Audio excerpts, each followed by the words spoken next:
السلام علیکم ناظرین حضرات، آج میں پھر سے اپنے گاؤں کے قبرستان میں آیا ہوں اور آپ کو صرف اس بات کی یاد دلانے کے لیے آیا ہوں کہ دیکھو، ہمیں حقیقت میں قبرستان میں ہی آنا ہے۔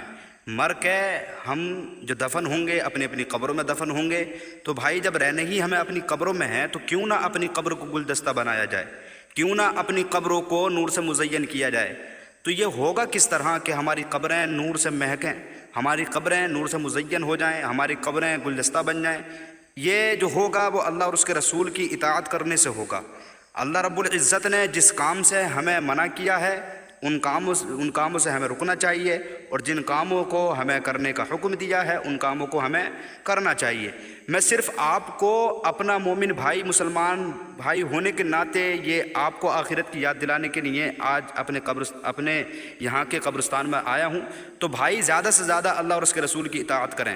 دیکھو، دنیا میں اگر تم کتنے بھی بڑا گنہگار ہو، کتنے بھی بڑے عیاش ہو، بدکار ہو، خطا کار ہو، تو دیکھو اللہ رب العزت تم کو معاف تو کر دے گا، بھائی معاف تو کر دے گا، لیکن بھائی بندے کو بھی تو ایسا ہونا چاہیے نا کہ دنیا میں کچھ نہ کچھ تو کر کے جائے، دنیا میں اپنے اعمال میں کچھ نہ کچھ تو کر کے جائے نا۔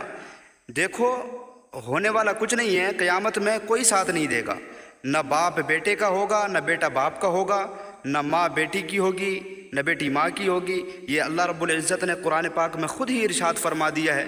تو جب ایسا ہونے والا ہے تو اپنا حساب خود ہی لے کر کے چلو، اپنا حساب ایسا بنا کر کے چلو کہ بھائی قیامت میں شرمندگی نہ ہو، قیامت میں ہمیں کسی شرمندگی کا سامنا نہ کرنا پڑ جائے۔ دیکھو، اللہ رب العزت تم کو سامنے کھڑا کر کے پوچھ لے گا کہ اے میرے بندے، میں نے تجھ کو جوانی دی کہ تو نے جوانی کہاں گزاری؟ تو نے جوانی کہیں عیاشی میں تو نہیں گزاری؟ تو نے جوانی صرف چراہوں پہ بیٹھ کے تو نہیں گزاری؟ تو کیوں میں نے تجھے اتنی مہلت دی، میں نے تجھے نماز پڑھنے کی توفیق بھی دی، نمازیں ادا کرنے کی توفیق بھی دی، لیکن تو نماز پڑھنے ایک دن بھی نہیں گیا۔ میں نے تیری صحت کو تندرست رکھا، لیکن تو نے میری عبادت سے منہ پھیر لیا، تو نے ہم سے منہ پھیر لیا۔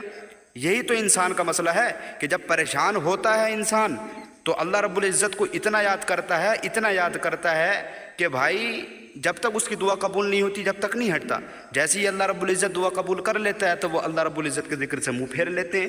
تو میں اسی لیے آپ کو آخرت کی یاد دلانے کے لیے آیا ہوں۔ بھائی دیکھو، یہ سارا ہمارے گاؤں کا قبرستان ہے، اور قسم سے اس کی خوبی ایک یہ ہے ہمارے یہاں کے قبرستان کی کہ یہاں پر کتنی بھی صفائی کرا لو، ایک مہینے کے اندر یہ سارے پیڑ پودے بڑے ہو جاتے ہیں۔ اور اللہ کے رسول نے فرمایا جب قبروں پر ہرا بھرا رہتا ہے تو وہ جو ہریالی ہوتی ہے وہ مردے کے لیے تسبیح پڑھتی ہے، وہ تسبیح اللہ کی تسبیح پڑھتی ہیں، تو ان کے ذریعے سے اللہ رب العزت ان کے عذاب میں تخفیف فرما دیتا ہے۔